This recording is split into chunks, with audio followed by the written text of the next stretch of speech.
मिली और जादुई पंच। एक बार की बात है, घने जंगल के बीच बसे एक छोटे से गांव में लिली नाम की एक युवती रहती थी।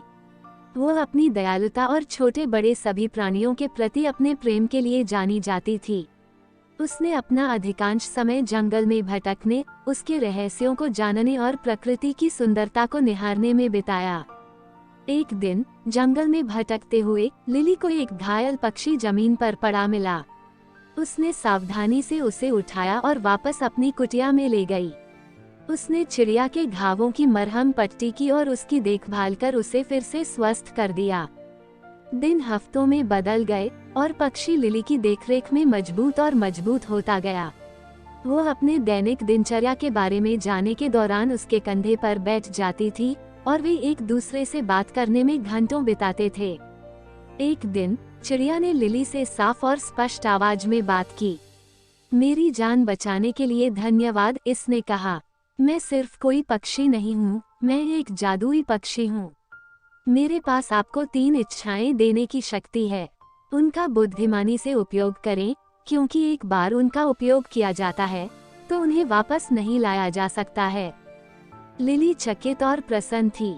उसने लंबे समय तक और कठिन सोचा कि उसे क्या चाहिए। अंत में उसने अपनी पहली इच्छा की। मैं अपने गांव के लिए भरपूर फसल की कामना करती हूँ, ताकि कोई भी भूखा न रहे।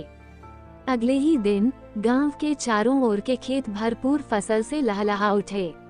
लिली की दयालुता के लिए ग्रामीण चकित और आभारी थे।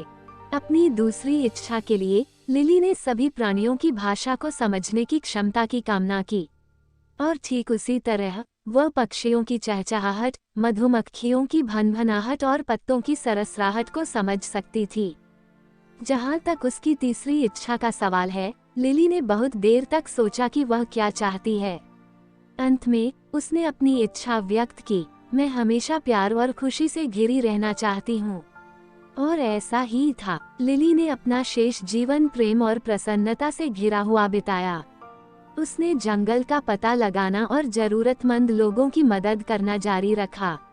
और यद्यपि उसने कभी कोई दूसरी इच्छा नहीं की, वह जानती थी कि जादुई चिड़िया हमेशा उस पर नजर रख रही थी, उसकी इच्छाओं को पूरा करने के लिए तैयार थी, अगर उसे उनकी आवश्यकता थी।